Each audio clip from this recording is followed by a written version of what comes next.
Brother Butch, pakiramdam ko, paiksi ng paiksi itong kinatatayuan ko dito, ha.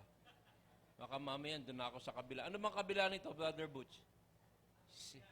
Sinihan. Makapanood nga ng Ant-Man. Napanood niyo ba yung Ant-Man? Ano sa Tagalog yon? Ang langgam na mama. Maganda raw eh. Kamusta kayo? Ang ganda ng panahon, ano? Pero hinihika ako eh. Kasi taon-taon meron akong hika na dumadalaw. Kaya siguro kailangan magpahinga. Pero tatapusin ko to. Pag-pray nyo ako na matapos ko to. Ang ating pinag-uusapan ngayon ay ang part 2. Baka may part 3 pa ng gagawin sa gitna ng pagtalikod ng marami.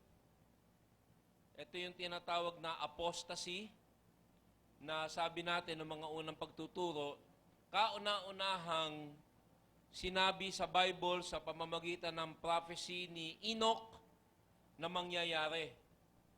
Ikaw kaya, sa tingin mo, tatalikod ka sa pananampalataya? Sinasabi natin, hindi, di ba? Pero ang sinasabi sa Bible, marami ang tatalikod. Maraming dahilan, meron siguro, yung iba, hindi gusto yung katuruan, kaya naghahanap sila ng katuruan na naaangkop sa kanilang pagnanais. Meron din naman, napapasama sa maling mga tagapagturo. At ito yung topic nung pinag-aaralan natin. Yung mga maling tagapagturo. At ang gagawin natin bilang mananampalataya upang sila ay kilalanin at paanong sila iwasan at kung bibigyan ng kautusan, paano sila sagipin. May kilala ka ba na miyembro ng isang kulto? Alam mo ba kung ano yung kulto? Ang klasikong paliwanag kung ano yung kulto, anumang religion na ang kanilang Christology o kung sino si Jesus ay mali. Sa kanila si Jesus ay isa lamang tao o propeta. Tulad ng INC. Ayun, ang laki ng simbahan. Ano yung INC? JW. JW.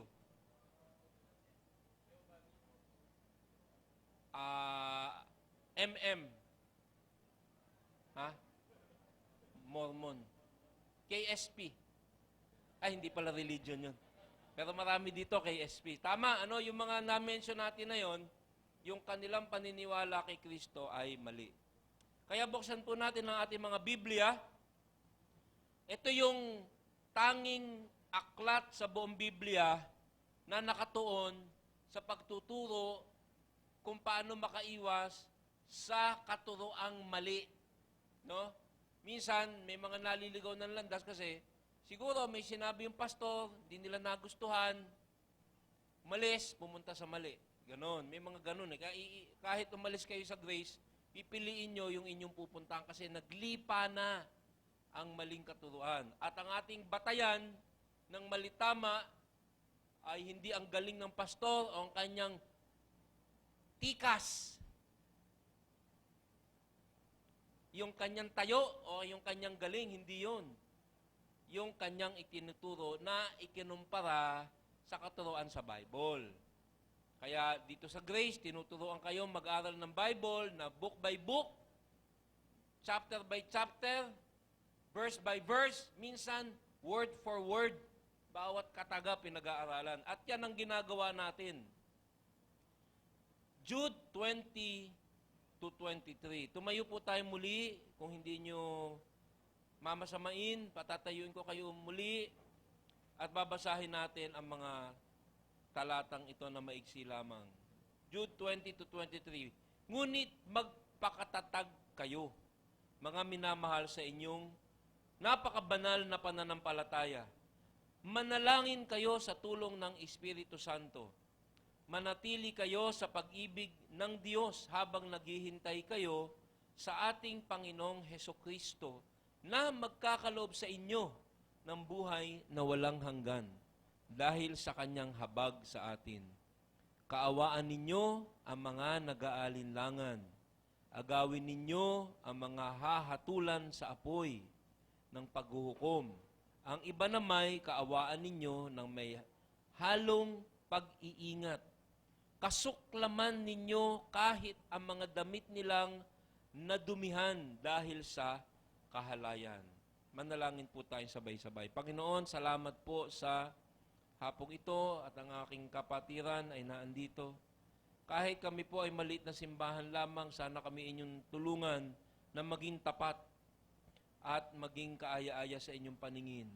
Buksan mo po ang aming puso at isip, wala sanang antukin o maggala ang isip upang matutuhan ang napaka-importanting mensahe mula sa iyong kapatid na si Jude. Salamat po, Panginoong Hesus, sa inyong pagmamahal sa amin. Kayo na po ang bahala sa aming pagsamba sa inyo at sa aming pangunawa. Salamat, Panginoon, sa pangalan ni Jesus. Amen. Makakaupo na po tayo. Dito sa ating pinag-aaralan, medyo binagalang ko ng kaunti. Mabagal na nga tayo, 3.5 taon sa Matthew, binagalang ko pa. Kasi may mga katuruan sa Bible na hindi mo dapat bilisan. No? Nung pong nililigawan ko yung misis ko, ay nasa labas eh. Hinihika din eh. Kaya ngayon, lagi ko sa... Kasi ayaw niya ni misis, ayaw niya binabanggit ko siya sa sermon ko. Kaya pag nandito yan, iniiwasan ko. Wala siya, doon siya sa labas. Kaya babanggitin ko siya. Nung nililigawan ko po yan, nandun ako sa malayong barangay ng Chicago. Sinusulatan ako niyan. Pag sinulatan niya ako, hindi ko minamadali. Binabasa kong pagkabagal-bagal at bawat isang sentence, tumitigil ako, ninanamnam ko yung kanyang sulat sa akin at inaamoy ko. Kasi winiwisikan niya nung pabango niya eh. Tapos babasahin ko uli. Pagkabasa ko, babasahin ko uli. Bakit? Kasi mahal na mahal ko siya. Ayan.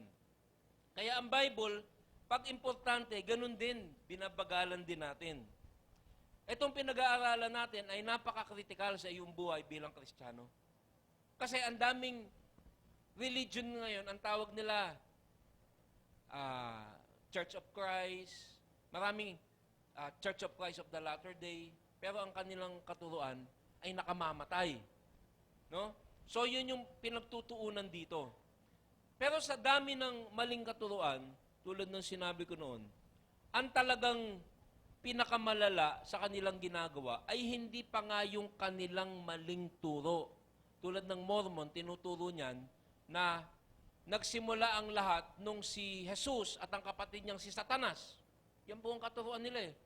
Nag-meeting, nakasama ang Diyos Ama nung unang pang panahon at sinabi ng Diyos Ama daw, dun sa dalawa, magpresenta kayong dalawa ng magandang plano sa hinaharap ng sanlibutan. At nagpresenta si Satanas, at ito ay hindi tinanggap, at nagpresenta ang kapatid niyang si Jesus, at hindi tinanggap, at tinanggap yung kay Jesus, kaya ang Satanas nagtampo, nagrebelde. Yan pong istorya ng simula ng mga Mormon. Pero hindi yun ang sira sa mga mananampalataya. Sa dami-dami ng maling katuruan, ang perwisyo at ang talagang nakakasakit na ginagawa ng maling katuruan mula sa mga pulpito ay pangalawalawang yung maling itinuturo. Ang pangunahing nakakasakit ay yung hindi pagtuturo ng tama. Parang pag-inom ng gamot. Ano? Pag hindi ka meron kasi kaming sa paggawa ng gamot, meron yung tinatawag na placebo. Alam niyo kung ano yung placebo? Yung hindi naman siya gamot, asukal lang siya, pero ibinibigay ito sa mga tao na parang mamamatay na, bibigyan nila, wala nang pag-asa, bigyan mo na lang ng placebo. Kaya uminom siya ng gamot, pero iniisip niya, gumiginhawa siya, pero hindi na naman talaga siya gagaling. Sa maling katuruan, nakakatanggap ka ng katuruan, akala mo gumagaling ka. Pero ang talagang nakakasakit, hindi mo natanggap yung Amox 500 ng The Generics Pharmacy na mabisa na, ay teka muna, di pala pwede yun. Hindi komo tayo gumagawa niyan eh, ipopromote. Mali po yun. Tama yun, pero maling sabihin dito. Commercial. Kaya yung pong mga maling pagtuturo na parang tunog Bible, O kaya parang katuroan pantao na pinapalibutan lamang ng mga rekadong parang Bible, yun na nakakasakit. Kasi akala mo, ang natanggap mo ay katotohanan, yung pala ay hindi. At ito po pinag-aaralan natin, ay merong tinatawag na antas ng pagkakamali at mga taong naandun sa kamalian. Kaya nga sinabi natin, dun sa mga, sabi dyan sa verse, palabas mo uli yung Jude. Sabi dun sa verse 23 at 22, kaawaan ninyo ang mga nag-aalinlangan. So yung unang antas ng mga nasa maling katuruan, yung mga nag-aalinlangan, hindi naman talaga sila masama o gusto ng mali. Pero napapasok sila sa isang simbahan o isang katuruan na mali. Ang sabi sa atin, kaawaan nyo. Huwag nyo sabihin, ako, mali ka. Pwede mo sabihin yun, pero may pagkaawa at pagmamahal. Tapos, ang sumunod naman, agawin ang mga hahatulan sa apoy. Sino yun? Yung mga talagang lugmok na. Yung iba na may kaawaan na may halong pag-iingat. Ito naman, yung mga teacher na to, nagtuturo na. Kaya dito po sa ating pag-aaral, sa Jude 20-23, medyo humaba kasi ito na talaga yung application. Kasi yung Jude, mula sa verse 1, pagdidescription ng mga maling tagapagturo at ang kanilang mga tagasunod. Ano? Pero dito sa verse 17 at saka verse 20, sinasabi na kung ano yung gagawin mo bilang nakakaalam ng tama, aplikasyon. Sa review, sabi sa verse 20, magpakatatag kayo. So ito yung una mong gagawin para ikay makaiwas sa katuroang mali. Magpakatatag. At atin itong paniliwanag, paano nagpapakatatag? Pag-aaral ng masusi ng salita ng Diyos. Ganun katatatag, hindi lamang sa buhay, kung anong, may problema ka, suliranin, sa asawa, o huwag kang tumingin sa asawa mo, o kaya sa anak, sa kaperahan, magiging matatag ka pag alam mo ang salita ng Diyos. No? Kasi alam mo ang magiging tamang tugon na naaayon sa Panginoon. Pangalawa, sa ating pinag-aralan, magpakatatag, tapos manalangin sa tulong ng Espiritu Santo. Iyan yung ating ipanaliwanag na pananalangin na naaayon sa kalooban ng Diyos. Ganon manalangin sa tulong ng Espiritu Santo. At paano ka magiging mapanalanganin sa tulong ng Espiritu Santo o naaayon sa kalooban ng Diyos? Pag alam mo ang katuruan. No? Sabi natin, pag alam mo ang Bible, magiging tama ang iyong panalangin at pag ang panalangin mo ay naaayon sa kagustuhan ng Diyos, malamang ito'y kanyang tutugunin sa naaayon sa iyong kagustuhan o hiling. At sinabi rin natin noong nakaraan na pag ang panalangin mo ay naaayon sa kalooban ng Panginoon, dahil matatag ka, tumutulong ang Espiritu Santo na parang humihiling sa Diyos Ama na ipaliwanag kung ano talagang ibig mo sabihin sa iyong panalangin. Pinaliwanag natin yan noong nakaraang linggo. Pangatlo, manatili sa pag-ibig ng Diyos. Doon sa verse 21, ano yung pangatlong gagawin natin? Manatili sa pag-ibig ng Diyos. Ipinaliwanag din natin na yan, you must be obedient. Napaka-direct application na nito. 1, 2, 3, 4 na to. No? Kaya binabagalan ko. Kung ikaw ay Kristiyano, hindi ka naman perfect. Wala naman perfect eh. Pero talagang ikaw ay nagtutuwid, sumusunod sa Panginoon pag nagkasala, nagkukumpisala, ikaw ay, ito yung ibig sabihin nito. No? Nananatili ka, ibig sabihin, you are an obedient Christian. Pag obedient Christian ka, yung iyong discernment malakas. Yung iyong talino malakas. Kasi, bukas na bukas ang kalangitan at ang pag-iisip mo sa komunikasyon. Kahit Kristiyano ka at ikaw ay merong kasalanang bukas at hindi mo inaalis, para kang naglalakad ng nakapikit. Malabo ang paningin mo. Sapagkat ang talino, ang wisdom, tulad ng Haring Saul, nawawala. Yun ang sinasabi na manatili ka sa pag-ibig. At huli sa lahat, habang naghihintay ka sa Panginoong Hesukristo. Ang paliwanag natin dyan, bilang Kristiyano, dapat alam mo na hindi tayo magtatagal dito. No? Kumpara doon sa haba ng pangwalang hanggan, yung ating buhay dito ay napakaiksi. Sabi nga nung kantang Ingles, "This world is not my home, I'm just a passing through." At tulad nung isang kasabihan, huwag kang magtatayo ng bahay sa tulay. Meron ba dito nagtayo na ng bahay sa tulay? Kasi yung tulay, dinadaanan lang yun. Itong mundong to, tulay lang to mula dine hanggang doon. Ang ating permanenteng bahay ay sa kalangitan. So ang sinasabi, ang takbo ng isip ng tao para hindi malinlang ng mga maling katuruan na nanghihikayat para ikaw ay tumingin. Kasi yung mga maling katuruan sinasabi, pag nag-name it and claim it ka, ibibigay ng Diyos ang hinihili mong bahay, lote, at kung ano-ano pa, yung prosperity gospel. Yan. So yan po yung summary. At ngayon, sinasabi naman kung paano natin ituturing o paano makikitungo sa mga taong naliligaw. Ang tingin ko, bawat isa dito, pag inisa-isa ko, merong kakilala, kamag-anak, kapitbahay na nasa mali. Hello? Kung meron ka bang kakilalang hindi Christian, edi nasa mali. Meron ka bang kilala na nagsisimba, pero sinasabi nila, si Jesus ay ganito o ganoon. Kaya dito sinasabi na, paano ba natin sila itatrato? Paano ba natin sila ipapakilala sa Panginoon? Paano ba natin sila aalisin sa maling katuruan? Paano ba natin sila sasagipin? Kung sinasabi mo, Pastor, wala na akong pakialam sa kanila. Kasi ako ligtas na eh. Sasabihin mo, Pastor, hindi namin sinasabi yan. Pero, hindi mo man sinasabi ng malakas.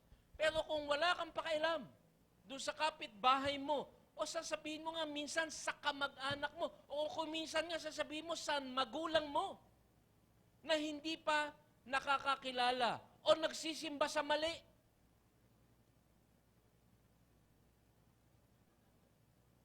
Wala ako sinasabi. Parang ganito yan. Pag ikaw ay naglalakad sa isang kalyeng madilim, at bigla, sa gabi, madilim di gabi. At nakita mo may mga natutulog sa isang bahay na biglang nagliyab. Meron ka obligasyon na puntahan yung bahay at sila'y kisingin.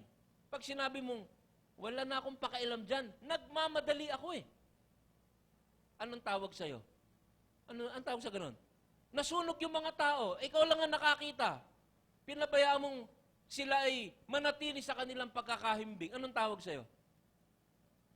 Anong una? Walang tawag, ano? Pero ako pumapasok sa isip ko, kriminal eh. Kasi, hindi mo, pag nakita mo nasusunog ang isang bahay, meron kang moral obligation to warn. Ito, sinasabi dito, masusunog, hindi dun sa bahay. Sa impyerno. Kaya ito pong aral na to, mahirap ituro. Kung hindi po tayo nag-aaral ng verse by verse, hindi ko ituturo eh. Kasi pati ako sa puli. Minsan wala na akong pakailam eh. Hindi ko na iniisip yung mga nakapalit. Kayo na lang ang iniisip ko. Yung nasa kongregasyon at mga kapatid. Pero dito ang sinasabi, agawin ninyo ang mga hahatulan sa apoy. Maliwanag ba yun? Sabi, yung iba, kaawaan. Yung iba, agawin sa mga hatulan sa apoy. Sabi, nung binasa ko to, kausap ko yung mga elders, ano ibig sabihin nun? Kasi turo tayo ng turo sa grace na dahil sa maling pag-handle ng salita ng Diyos, may mga tao na nagtuturo at natuturoan ng mali nang hindi nila namamalayan. So, sabi ko, paano ko ba bibigyan ng magandang ilustrasyon? Matapos kong pag-aralin yung katagang agawin ang mga hahatulan ng apoy.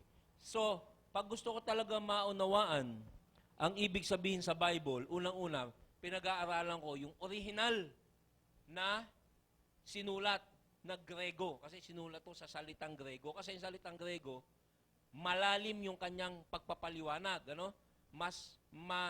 Mapino yung paliwanag.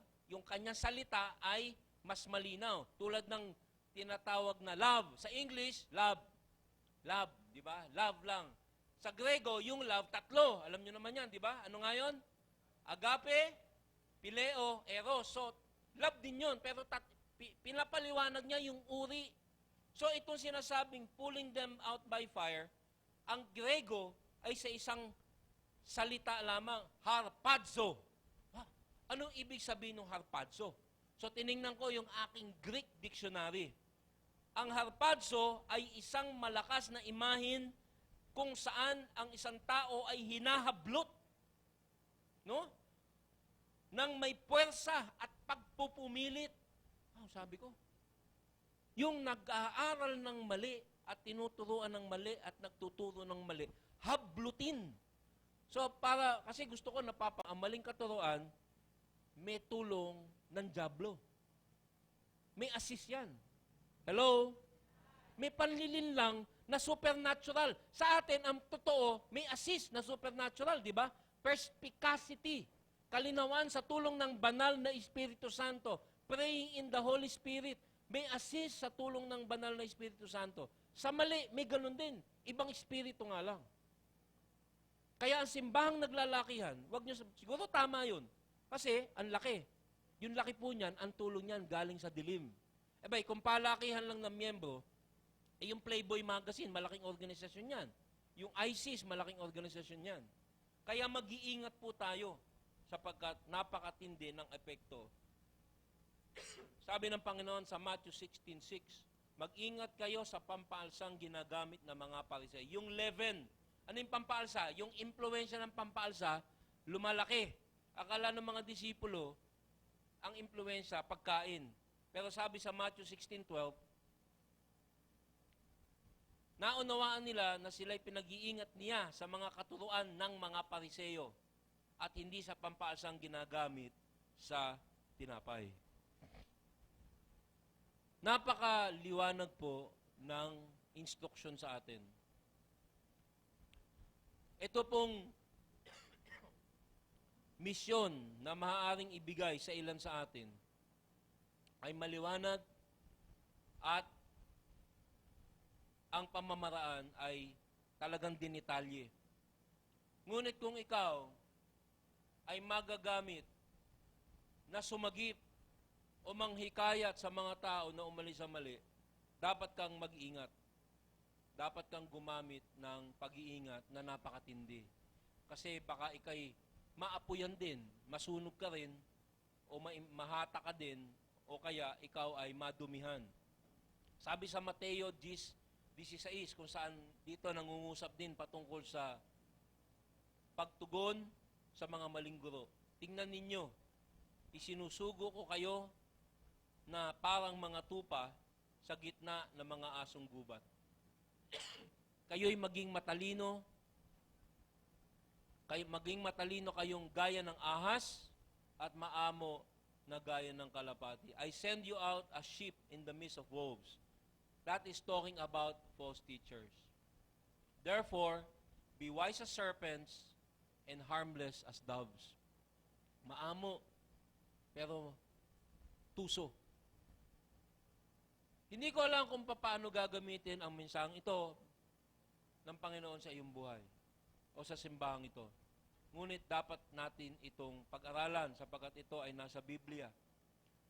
Sa pagwawakas, ano ba ang sinabi nitong verses 20 to 23? By the way, hindi pa tapos yung message. Hindi ko matatapos kasi kalahati lang to kasi part ng message na ito ay mga dahilan kung bakit ang mga simbahan ay lumilihis. Mga dahilan kung bakit ang mga simbahan at ang mga dating tamang guro ay lumilihis. At kung paano ang mga katulad natin, minsan ng mga Kristiyano, nasa tama na, lumilihis pa. Mga gawa ngayon ng tinatawag na contemporary church, yung modern church, na may maganda sanang intensyon na maging kaaya-aya ang mga mensahe, ngunit gumagamit ng mga makamundong bagay, maya-maya, nalihis na. Paalalahanan ko po kayo na ang Revelation ay sinulat ilang buwan lamang matapos isulat ang Jude. Pagdating sa Revelation, yung 7 simbahan, no? Nung first century, sa 7, ilan na nalaglag? 5. Nag-apostate. Nagpunta sa mali. Isa-isahin ko rin po yan next week. So mga dahilan kung bakit lumihis at dahilan kung bakit ang mga simbahan noong una mahigit sa kalahati nawala at ang natira ay maliliit at mga inuusig pa. So pinapag-aralan po natin that we must be first of all defensive. No? Tandaan natin na sinabi sa kauna-unahang hula o propesiya sa Biblia na ginawa ng tao, ang kauna-unahang propesiya na binigkas ng tao sa buong Biblia ay patungkol sa false teacher. Ang first prophecy in Genesis was spoken by God, first prophecy. Pero the first prophecy spoken by man, by Enoch, is a prophecy about false teacher. Ibig sabihin, alam na natin. Dapat hindi tayo nabibigla na may mga kumukontra sa Panginoon. We must be defensive. Pangalawa, we must be proactive. Paano tayo proactive meaning nakahanda at naghahanda, nag-aaral ng Bible, nananalangin, sumusunod, at nakaabang sa pagbabalik ng Panginoon. Ano ibig sabihin nun? Muli, yung waiting for the Lord Jesus Christ in anticipation. Sino dito ang buhay na nung panahon ng hapon?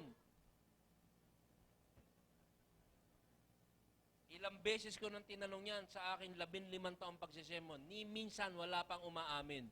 Meron doon nagsisikuhan sa likod. Uy. Pero kung buhay ka nung panahong hapon, wala kayo hinihintay kung di ang pagbabalik ni Douglas. Douglas MacArthur. Meron po kaming kamag-anak, yung lolo ko, guerrilla. Hindi gorilla, ha? Wala kami lahing unggoy. Guerrilla. Hindi makapag-intay yung ibang Pilipino sa pagbabalik ni MacArthur. I shall return. Naging buhay na kayo, alam nyo eh. Sabi ko na eh, mahirap magpaamin din eh. Alam nyo, nung bumalik na si MacArthur, ginawa doon sa aming probinsya, sa Makapili, inilagay sa haulang gawa sa kawayan. At ang lahat ng mga babaeng na-rape at lahat ng mga babaeng ang mga asawa itinuro ng Makapili. Pumila at pinagkukurot. Kurot? Kurot lang. Pagkurot nila may kasamang laman. Nabalatan po. Totoo mong istorya yan. Nabalatan. Hindi sila makapag-intay. Yung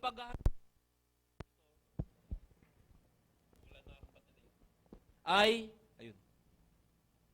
isang pamamaraan ng pagiging handa. At huli sa lahat, we must be defensive, we must be proactive and preparing, and lastly, we must be on the offensive. Ito po yung sermon ngayon. Nakahanda. Kasi paglabas mo dyan, baka may lumapit sa'yo. Ano ba yung tinuturo nyo dyan? Yun na yun. O kaya, pag uwi mo, sasabihin sa'yo nung nanay mo, tatay mo, uncle mo, ano ba yung tinuturo nyo sa grace? Iba ba yan sa aming simbahan? Yun na yun. Dapat nakahanda ka, dapat maamo ka, huwag kang pabigla-bigla. Huwag mo sasabihin, kampon ni Satanas! Hindi, huwag kang gaganon. Kaibiganin mo siya at tingnan mo kung paano mo siya mapapaliwanagan ng Ebanghelyo. Okay? So, hindi ko alam kung paano ang